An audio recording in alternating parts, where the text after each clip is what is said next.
Hey, good morning, everybody. Never Late K-Day here. It's Thursday,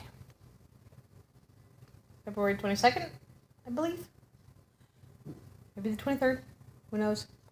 Who can keep track anymore with all the appointments and stuff?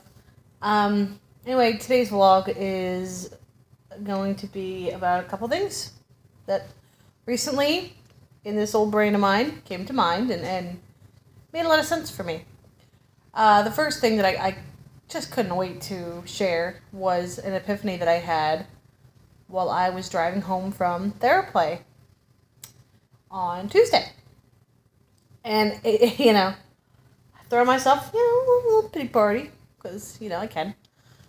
And I'm thinking about, what Gage is going through and what I'm going through, because, it's tough, and that there's a lot of changes going on, and I'm going to be learning a lot of things to change.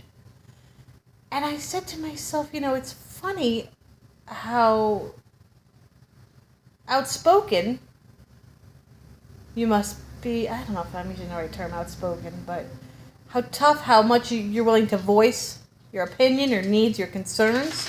You have to be willing to open your mouth. I've noticed when you have a child who maybe has an IEP or early intervention or what have you, medical conditions, but yeah, nobody's going to do anything for you. You got to open your mouth, you got to say something, because nobody's going to say it for you. You need something, you tell them, hey, this isn't an option.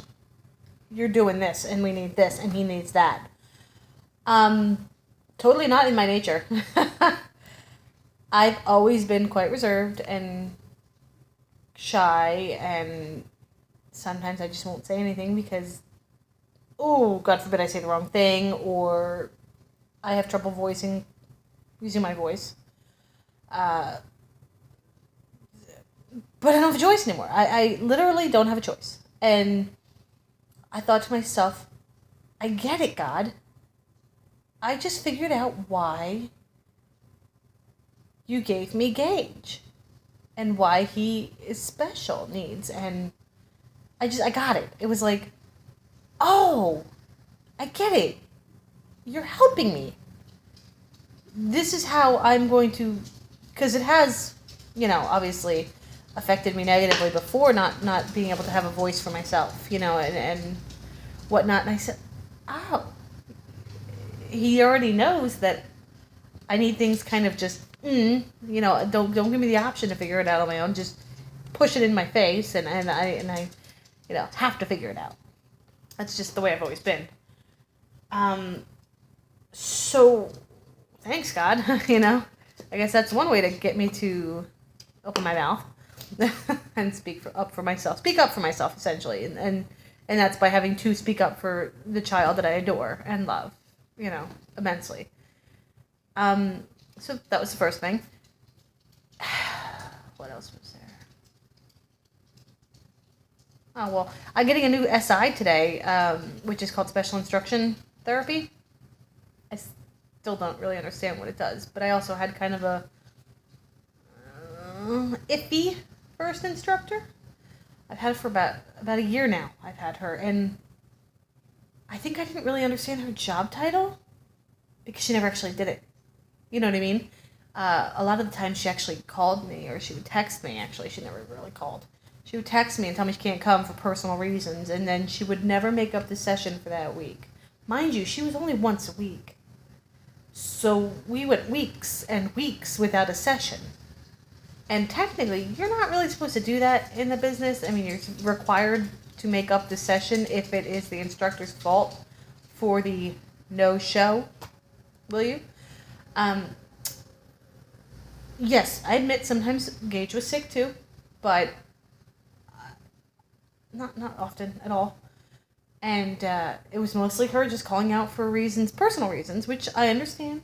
I have a family. I know. She got like 6 kids too. But I get it. Fine. But it became, okay, called out. You didn't even bother to call me that week to say, hey, let's make up a session.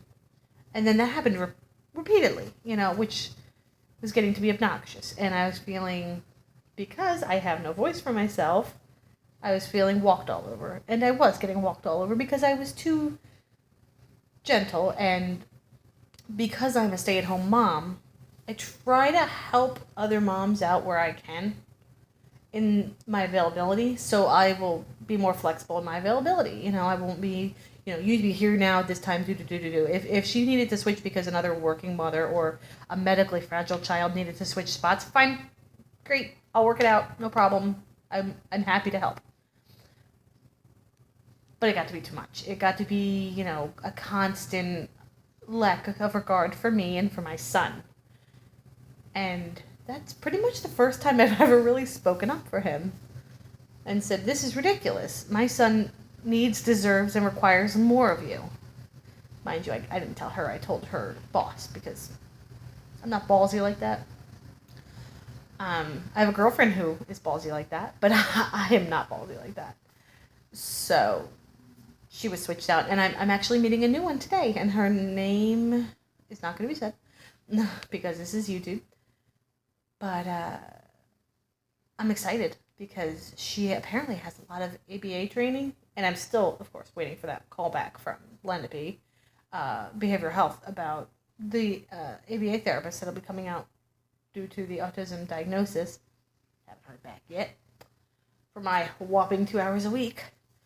Anywho, so this lady is ABA trained, certified, whatever, credentials, and I'm really looking forward to meeting her because my other OT therapist told me that she knows her, and she says she is fabulous, and she's stern and she's strict, and I love it.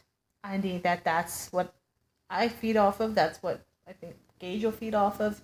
This other lady was a little too, when she did show up, a little too just wishy-washy, just go with the flow, I never felt like Gage made any progress with her because I still couldn't figure out what the hell she was doing, what she was there for. Like, I don't get it. I still don't get it. I'm hoping that this new therapist can explain it to me through her work to show me, like, what do you do? Anyway, so that'll be good. And it's a rainy day. Kind of sad. I have so much to do. I have so much to do. Oh, it's good Lord, it's crazy. Getting ready for our big trip on Saturday. God willing, we make it. Gage is a little sick right now. We're not saying anything. We're just giving him Tylenol and keep chugging along, kid. Because we got too much to do, and I can't just sit at home on the couch all day holding you while you fever. So I've been giving him some Tylenol and ibuprofen and stuff like that to get him through. And I hate seeing him sick, though. It's so sad. Kids become literally pathetic when they're sick. Especially my kids. They go from to like, I can't get up. Oh, I'm dying. Just pathetic. Anyway, I think that was it. There was one other thing, but of course I can't remember what it was. Oh, I remembered. So I went this morning and got Gage a haircut. I had made an appointment like a week ago, so there's no canceling. This is last minute. You're getting this haircut, okay? He was doing pretty good, though. He was heavily medicated. So we get there, and there's a little boy screaming his head off in there. This is a children's salon, okay? They specialize in kids, and the one lady actually specializes in special needs kids, sensory issues, things like that.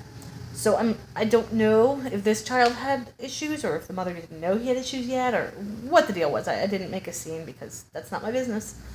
But he was not doing well in the chair. Poor kid. Anyway, so they finished up and we waited because the stylist that my son uses said, "Hey, we're gonna wait because I don't want to take Gage back there and he see this kid and it feeds him." Feeds him the monster. Blah! So we waited. Hey, no big deal. They got toys in the front and everything. It's great. They got like lawn toys. It's great. So that was fine. We waited and got our turn, and Gage gets in the chair, and I'm talking to her, and I was telling her that we just got him diagnosed and everything because she's been following us. We've been doing this for a while. I was talking to her about school, about what's going to happen when he does start preschool and where he can go and A, B, C, D, E, F, G. And she said something to me, and I was like going to turn around and smack her. she said, "Oh, yeah, my son didn't talk when he was 2 either." I said, "Okay." She said, "The doctor told me to take him to daycare or preschool, whatever. And he was talking within a week, and then I couldn't get him to shut up." And I'm thinking, I'm talking to you about my kid being autistic, right? So, okay, is your kid autistic or something? Like, I didn't have the heart to be like, whoa, your son has it too. What if she said no? You know? But I felt like, I'm assuming he doesn't have autism, because she never said anything about having autism or any sort of issue. But it's not the same friggin' thing. Autism is a neurological issue. It's not I don't feel like talking, I got nothing better to say. He wants to talk, my son. He wants to talk. He blah, blah, blah. And he gets like a couple of words every once in a while, and then he loses them.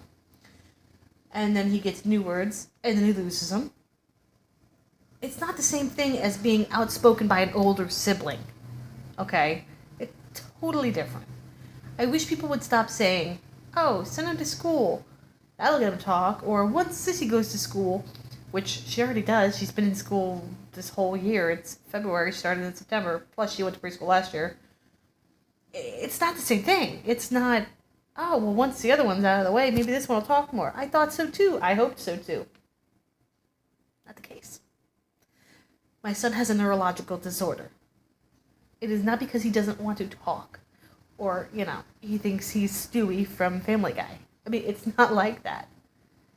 He can't get the words out. And I wish people would recognize that it's a completely different thing than, "Oh, my kid didn't talk till he was 4, or, whatever." Anyway, so that drove me nuts. Alright, well, I'm ranting here, and I'm at 12 minutes, and it's a long time to have to sit here and listen to somebody like me. So I'm going to sign off now, and the new SI should be here any minute. I'm looking forward to it, and she sounds really kind of cool and hip, so I'm looking forward to meeting her. Actually, I'm a little nervous. Wish me luck. We'll talk later. Bye.